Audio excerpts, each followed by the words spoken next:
ஓம் ஸ்ரீ மாதா ஸ்ரீ மகாராஜி ஸ்ரீமத் சிம்ஹாசனேஸ்வரி. லலிதா, குழந்தைலாம் எழுப்புப்பா, ரொம்ப நாளி ஆயிடுச்சு. கல்யாணி பாரு இன்னும் தூங்குறா. கல்யாணம் ஆகிற வயசு வந்து அப்பா சாப்பிட்டு வருவா, அதுக்குள்ள பண்ணிட்டு வந்துருக்கோம். கோவிந்தாய நமஹ கோவிந்தாய நமஹ.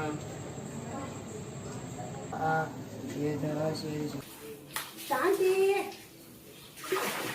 குழந்தைகளுக்குலாம் பழைய பறிஞ்சு போடணும். கிருஷ்ணா, அப்பா கல்யாணி என்ன பண்ற? நான் சொல்லிட்டு இருக்கேன், கண் பார்த்து கை செய்ய வேண்டாமா? இந்த பாத்திரத்தை கொஞ்சம் உள்ள எடுத்து கொண்டு வைக்க கூடாதா? இங்க வா, என்ன பண்ற நீ? இங்க வா. இதுவே தாயே காவேரி மாதா கங்கேச்சு எம்எச்சு கோதாவரி சரஸ்வதி நர்மதே சிந்து காவேரி ஜலட்சுமி சன்னிதி எல்லாரும் நல்லா இருக்கு. நான் தாய்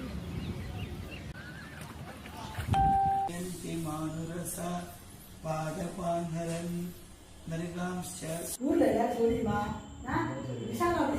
வாங்க வாங்க உட்காருங்க. ஆத்துல எல்லாம் சௌக்கியமா? என்ன சாப்பிட்ற? மத்தியானம் சாப்பிட்டுட்டே போறேல ஒருவா. எல்லாரும் சௌரியம் தானே ஆத்துல. அவத்துலேருந்து ஏதாவது விஷயம் சொன்னாலா? அவருக்கு உடம்பு சரியாயில்ல, படுத்துட்டு இருக்கு. சொல்லிடுறேன்னா வந்து பொன்பாட்டு போனாலே அவளுக்கு பிடிச்சிருக்கு, சம்மதம். நான் பார்த்து சாதம் முடியட்டும், அதுக்கு நிச்சயதார்த்த நாள் பிடிச்சி தந்துட்டு போறேன். சொல்லிட்டு போனான்னு அந்த மாமான்னு சொல்லிட்டு பொண்ணை பிடிச்சிருக்கான், கல்யாணி பிடிச்சிருக்கான், நல்லபடியா கல்யாணம் நடக்கணுமா. அதுக்கு முன்னாடி தவசம் வருது நம்ம பாத்துல. அதுவும் அது முடிஞ்சதுக்கு அப்புறமா நிச்சயதார்த்தம் வச்சுக்கலாம்னு நினைச்சிட்டு இருக்கோம். நான் உங்ககிட்ட முதல்ல சொல்லிடுவோன்னு ஓடி வந்தேன். பழம் ஒன்று பழுத்துருக்கு. நான் பார்த்து மாங்காய் பறிச்சு வச்சிருக்கேன். வாழைப்பழம் இப்போ தான் கால் போட்டுருக்கு. இந்த மாதம் பித்திருக்களுக்கு ஸ்டாலில் வர்றது போல விசேஷம் கிடையாது. பழமும் ஆட்டி இருக்கு.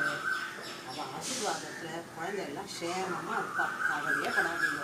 கல்யாணி ஆய வந்து வெளியே வச்சுட்டு ஒரு பாட்டு பாடுறா. அப்புறம் ஆச்சு கல்யாணம் ஆனா நீ போய் மாமியார் இடத்துல அங்கே உன் காரியெல்லாம் நீனு ஆயிடும். இங்க இருந்தாதான் கேட்கலாம், இப்பதான் கேட்கலாம். ஒரு பாட்டு பாடுறா.